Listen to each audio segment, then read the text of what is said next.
रत्नाकरा धौतपदां हिमालय किरीटिनीं ब्रह्मराजर्षि रत्नाढ्यां वंदे भारत मातरम। आज वक्ता के रूप में हमारे मध्य विराजमान हमारे राष्ट्रीय महासचिव कमलाकांत जी, दिल्ली प्रांत के माननीय अध्यक्ष जी तथा कार्यकारिणी के माननीय सदस्यगण, और अगर ये भी कहूं कि नेपथ्य से इस प्रकार के नवीन क्रियाकलापों को प्रारंभ करने वाले हमारे नए संगठन सचिव, उनका भी हृदय से अभिनंदन। ये अत्यंत आनंद का विषय है कि आपने सक्षम की इस विकास यात्रा पर अपना विषय रखने के लिए मुझे अपने मध्य में आमंत्रित किया है। वास्तव में सक्षम, यद्यपि ये सही है कि अभी हम कैशोर्य में हैं और 2008 से 2021 तक की 13 वर्ष की अपनी यात्रा है, किंतु इस यात्रा के पीछे बहुत लंबा इतिहास भी है।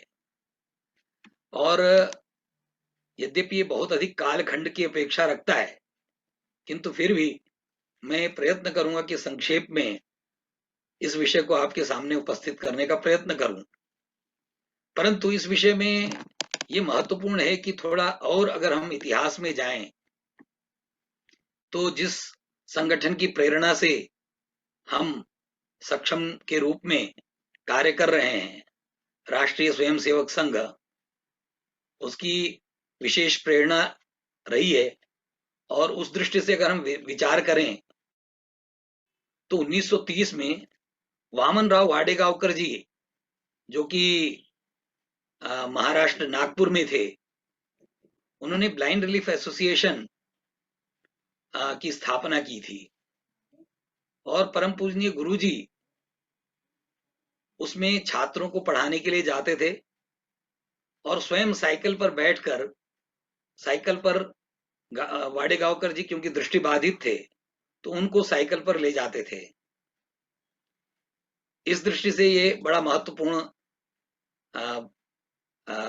विषय है कि श्री गुरु जी भी दृष्टिबाधितों से के अध्ययन अध्यापन से संबंधित उन्होंने अपना संबंध स्थापित किया था। ऐसी ही बहुत सारी घटनाएं घटी, किंतु अगर हम 1993 में अब हम प्रवेश करें, यानी लगभग 63 वर्ष के बाद, बीच में बहुत कुछ हुआ, उसकी चर्चा करेंगे तो बहुत लंबा समय जाएगा, इसलिए 1993 में, परंतु वो एक दुखद घटना थी। चेन्नई में संघ के कार्यालय पर एक बम विस्फोट हुआ मुस्लिम आतंकवादियों के द्वारा, और प्रांत कार्यालय प्रमुख उस समय पर काशीनाथन जी थे और उनकी इच्छा थी कि वो नेत्रदान करें, और उनकी इच्छा के अनुसार उस समय के अखिल भारतीय सेवा प्रमुख जो सूर्य नारायण राव जी, माननीय सूर्य नारायण राव जी थे, उन्होंने डॉक्टर को बुलवाकर उनका नेत्रदान करवाया। 1995 में माननीय सरकार्यवाह उस समय शेषाद्री जी थे और उन्होंने नागपुर प्रवास किया और उनकी प्रेरणा से माधव नेत्र पीढ़ी की स्थापना की गई। तो इस संदर्भ में ये बहुत उल्लेखनीय है कि पूजनीय बाला साहब देवरस जी, पूजनीय सुदर्शन जी तथा पूजनीय रज्जू भैया जी और माननीय शेषाद्री जी, साथ साथ में माननीय ठेंगड़ी जी, इन सब ने भी नेत्रदान किया। और कुछ ऐसे स्वयंसेवक भी थे जिन्होंने देहदान भी किया। 1995 में एक विशेष बात हुई कि हैदराबाद में प्रांत सेवा प्रमुख उस समय चंद्रशेखर जी थे, तो उनकी प्रेरणा से ये जो इस समय हमारे राष्ट्रीय उपाध्यक्ष रहे, अब इस समय कार्यकारिणी सदस्य हैं, श्री काशीनाथ जी, अभी काशीनाथन जी की चर्चा कर रहे थे, अब काशीनाथ जी, तो उनके राष्ट्रीय उपाध्यक्ष हमारे थे, और उससे पूर्व में वो हमारे राष्ट्रीय महासचिव भी थे। तो उनको दृष्टिबाधित छात्रों के विकास के लिए उन्होंने मनोनेत्र प्रारंभ करने की प्रेरणा दी और प्रारंभ किया गया। अभी भी मनोनेत्र चलता है। काशीनाथ जी बहुत गतिशील व्यक्तित्व के स्वामी हैं, और अभी भी उनका दृष्टिबाधित विद्यालय में छात्रों के पठन पाठन से संबंध रहता है। कोविड काल में भी उन्होंने वहां बहुत सेवा की। 1998 में ससर कार्यवाह जो कि मदन दास देवी जी उस समय थे, तो माननीय मदन दास देवी जी के मार्गदर्शन में एक दिलीप घोष जी थे, जो दिल्ली आते थे और हम लोगों से भी मिलते थे। उस समय हम लोग दिल्ली में संस्कार भारती का दायित्व देखते थे। संस्कार भारती में दृष्टिबाधित प्रकोष्ठ उस समय चलता था। तो दिलीप घोष जी दिल्ली आते थे। वो किसी सड़क दुर्घटना में दृष्टिबाधित हुए थे, तो उसके माध्यम से राष्ट्रीय दृष्टिहीन कल्याण संघ की स्थापना उस समय हुई। और वर्ष 2000 हमारे लिए बहुत महत्वपूर्ण था। संघ की दृष्टि से बहुत सारे प्रकल्प प्रारंभ हुए उस समय। सेवा भारती द्वारा मध्य प्रदेश, भोपाल और खंडवा में अस्थिबाधितों के लिए छात्रावास तैयार किए गए। और 2000 जो अभी एक हमारे सुरेश पाटिल जी हैं, उनके द्वारा दीपा ताई जी, उनके द्वारा सेरेब्रल पाल्सी के लिए संवेदना एक प्रकल्प प्रारंभ किया गया 2006 में। तो ऐसी सब स्थितियों को देखते हुए अपने कार्यकर्ताओं के मन में ये विषय आया कि हमको अपने क्षेत्र का विस्तार करना चाहिए। अपने कार्यकर्ताओं ने इतने प्रकल्प भी तैयार किए हैं। तो इसको लेकर 5 मार्च 2008 शिवरात्रि को काशी में एक महत्वपूर्ण बैठक हुई। अब काशी का तीसरी बार नाम आया है, तो काशी में एक महत्वपूर्ण बैठक हुई और संस्था के कई नामों पर विचार हुआ। ऐसा बताया जाता है कि 200 के करीब नाम थे, और उनमें सक्षम की स्वीकृति हुई। समदृष्टि क्षमता विकास एवं अनुसंधान मंडल, विस्तृत नाम और संक्षिप्त नाम सक्षम। तो सक्षम भी अपने आप में फुल फॉर्म ही है। और इसी श्रृंखला को आगे बढ़ाते हुए 8 अप्रैल को नागपुर में एक बैठक का आयोजन किया गया, जिसमें कार्यकारिणी तय हुई। और 8 जून 2008 को 11:11 पर रविंद्र सभागार है वहां पर नागपुर में, तो वहां पर दायित्वों की घोषणा की गई। और हमारे प्रथम अध्यक्ष माननीय पद्मश्री गणेश बापट जी थे, और बड़े गतिशील। आप जो चांपा में कुष्ठ निवारक संघ है, उसका दायित्व देखते थे, और नेपथ्य में रहते हुए उन्होंने बहुत सेवा की। और अब उस समय पूर्व ही सरकार ने उन्हें उनकी सेवाओं के लिए जो पद्मश्री प्रदान किया था, अभी वे हमारे बीच में अब नहीं है। और हमारे दूसरे अध्यक्ष माधव मिलिंद कसबेकर जी, जो नागपुर से हैं, जो महाराष्ट्र से ही हैं, नागपुर से नहीं है, तो पुणे से वो संबंधित है, पुणे में रहते हैं। तो वो हमारे द्वितीय अध्यक्ष हुए। वो भी बड़े गतिशील, और ऐसा कहा जा सकता है कि सक्षम में दृष्टा भाव से न केवल रहते थे, बल्कि भविष्य दृष्टा के रूप में सक्षम की गतिविधियों का संचालन वो करते थे। इस प्रकार से इन सब स्थितियों को देखते हुए जो 20 जून 2008 को पंजीकरण सक्षम का हुआ, और 2 जून 2008 यानी 20 जून 2008 इसी दिन को हम अपने सक्षम का स्थापना दिवस के रूप में मनाते हैं। स्थापना के कुछ ही समय में हमारे उत्साही कार्यकर्ताओं में ऐसा उत्साह था कि 28 से 30 नवंबर 2008 को लखनऊ में संगठन का एक प्रथम अधिवेशन आयोजित किया गया, और ये अधिवेशन अपने आप में बहुत भव्य था, पहला अधिवेशन होने के बावजूद भी। और लगभग उस अधिवेशन में हम दिल्ली से भी कार्यकर्ता गए हुए थे, और मुझे भी उस अधिवेशन में सम्मिलित होने का सौभाग्य प्राप्त था। तो बल्कि इसकी चर्चा करना, क्योंकि दिल्ली के द्वारा आयोजित ये कार्यक्रम है, तो मुझे ये दायित्व सौंपा गया था कि मैं निवेदन करूं कि दिल्ली की ओर से दावा करूं कि 2009 का अधिवेशन दिल्ली के द्वारा आयोजित किया जाए, और हुआ भी ऐसे ही। तो द्वितीय अधिवेशन दिल्ली प्रांत के द्वारा 2009 में दिल्ली में आयोजित किया गया। और इसके लिए इसमें विशेष बात थी कि पूर्व सरसंघ चालक पूजनीय सुदर्शन जी हमारे का हमको सानिध्य प्राप्त हुआ।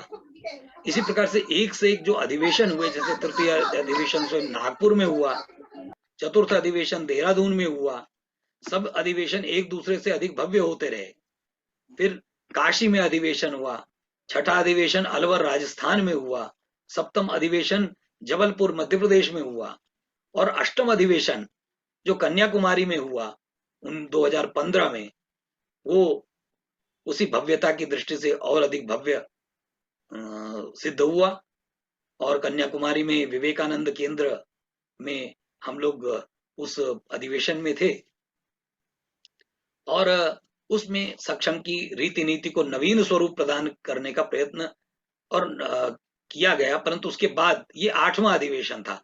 9वां जो अधिवेशन था वो जयपुर में हुआ, जो वास्तव में बहुत ही भव्य था, भव्यता की पराकाष्ठा ऐसा हम कह सकते हैं, क्योंकि इसमें ये ऐतिहासिक इस दृष्टि से हुआ कि इसमें हमारे पूजनीय सरसंघ चालक डॉक्टर मोहन भागवत जी उपस्थित हुए, और कई अत्यंत महत्वपूर्ण निर्णय इसमें लिए गए।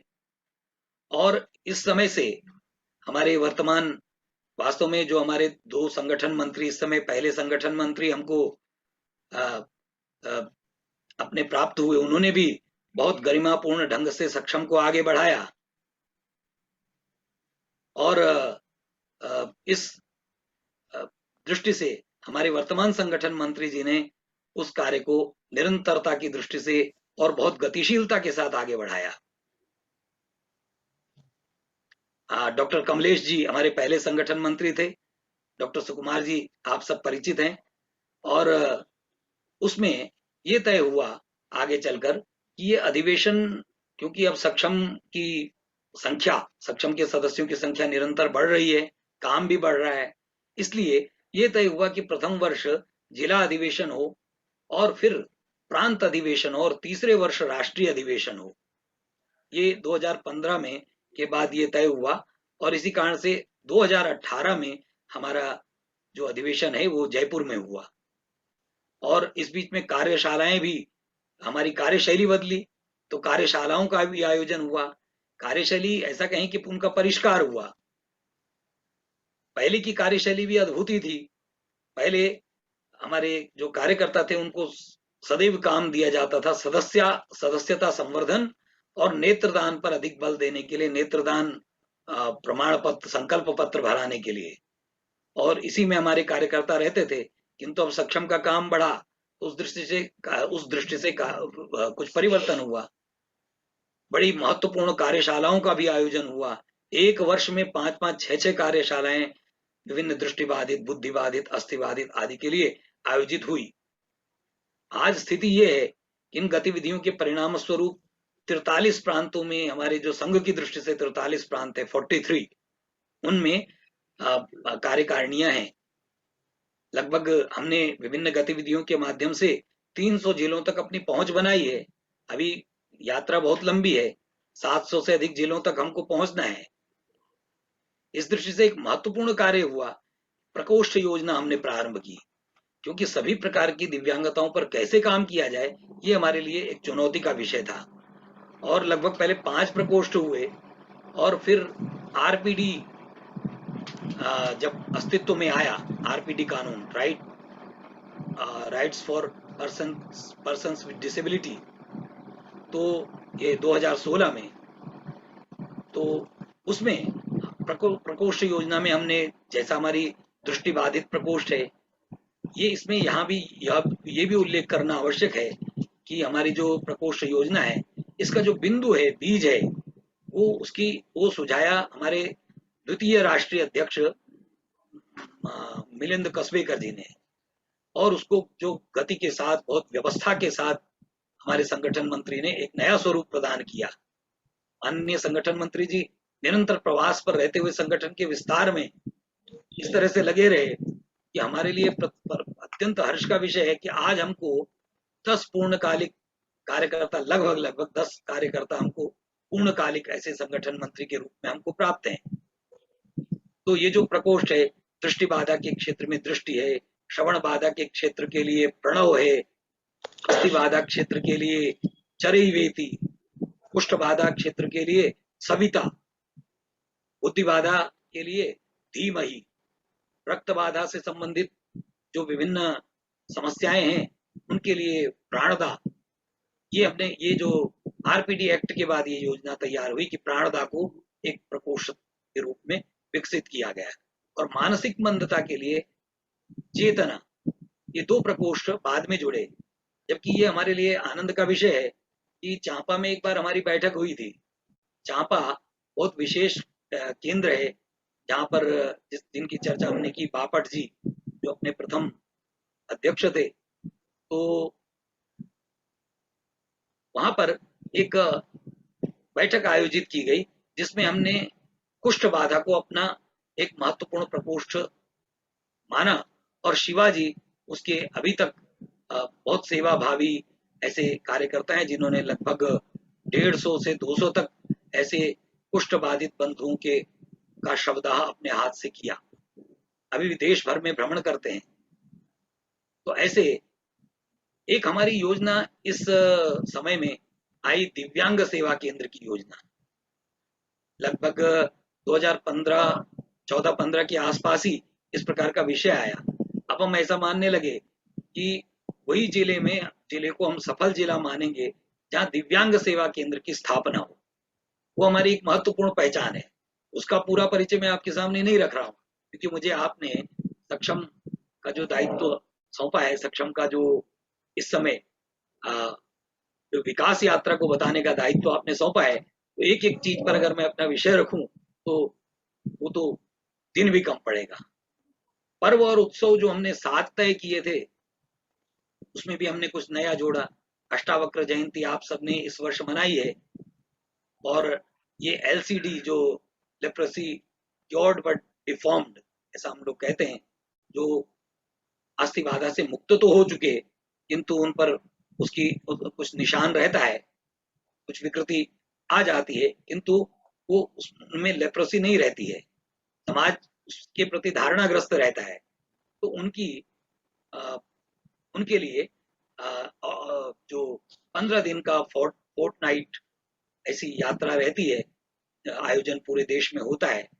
गांधी जयंती 30 जनवरी से और लगभग 14-15 फरवरी तक इस प्रकार की योजना रहती है। और ऑटिज्म, गुरुजी की जयंती, जहां अन्य प्रकार के अन्य दिव्यांगता से संबंधित पर्व और उत्सव मनाए जा सकते हैं, वो भी मनाने का ऐसा निर्देश दिया गया। और आयामों का भी विस्तार हुआ, क्रीड़ा, कला आदि।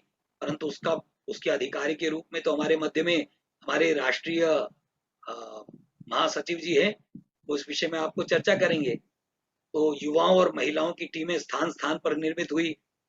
अनुसंधान के क्षेत्र में तो कहना आवश्यक है कि अनुसंधान के लिए अभी अभी एक नया अनुसंधान प्रकल्प गठित किया गया है जिसमें इंजीनियर्स और इस प्रकार के जो टेक्नोलॉजी पर कमांड रखने वाले ऐसे विशेषज्ञ हैं उनको सम्मिलित किया गया है। और निश्चित रूप से उसके परिणाम कुछ सामने आएंगे। एक बहुत अच्छी कल्पना साकार हुई है। नेशनल एडवाइजरी बोर्ड की स्थापना की गई है जिसमें देश के दिव्यांगता से संबंधित ऐसे मूर्धन्य व्यक्तित्व को सम्मिलित किया गया है। और इस दृष्टि से हम ये अपेक्षा रखते हैं कि आगे प्रांतों में भी जैसे नैब राष्ट्रीय स्तर पर है तो वहां सैब होगा, स्टेट एडवाइजरी बोर्ड, इस प्रकार की योजना प्रांत करेंगे, ऐसी आशा है।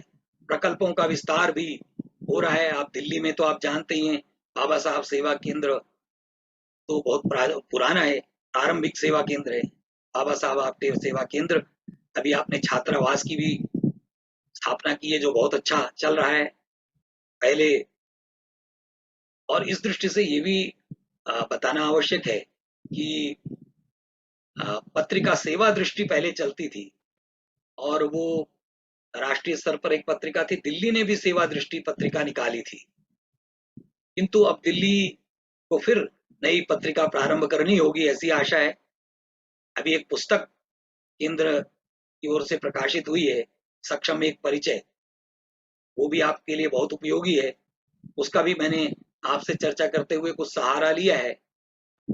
और भी बहुत सारे हमारी गतिविधि हुई। अभी विस्तार भय से मैं सारी गतिविधि अगर आपके सामने रखूं तो संभव नहीं है। काम्बा की चर्चा करना आवश्यक है। आप सब जानते भी हैं, कॉर्नल अंधत्व मुक्त भारत अभियान, और 5 मार्च गुरु जी की जयंती 2016 में दिल्ली के कॉन्स्टिट्यूशन क्लब में बड़े भव्य समारोह के साथ इसका आयोजन किया गया था, इसको प्रारंभ किया गया। अभी भी ये अपनी गति पर है।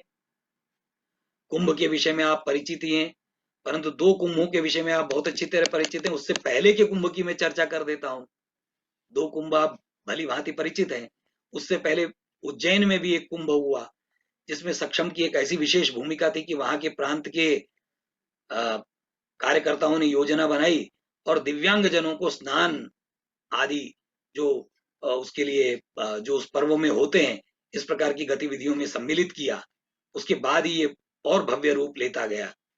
तो श्रवण बाधा के क्षेत्र में हमने संयुक्त राष्ट्र संघ में हमको प्रतिनिधित्व प्राप्त हुआ है।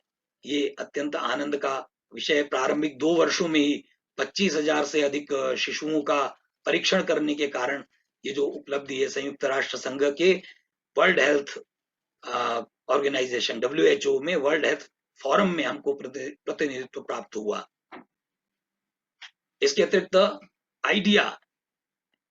आइडिया इंक्लूसिव दिव्यांगजन एंटरप्रेन्योर्स एसोसिएशन एक बहुत महत्वपूर्ण कार्य कर रहा है रोजगार के क्षेत्र में, और लगभग 100 के आसपास ऐसे दिव्यांगजनों को काम करने के लिए उनको धन उपलब्ध कराना, उनके कामों को स्थापित करने का काम भी सक्षम ने आइडिया ने किया है।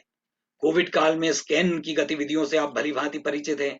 आप सभी कार्यकर्ताओं ने दिल्ली में राशन वितरण करके बहुत सारा काम किया है, तो उस सब की चर्चा मैं अगर यहाँ पर करूंगा तो समय अधिक जाएगा।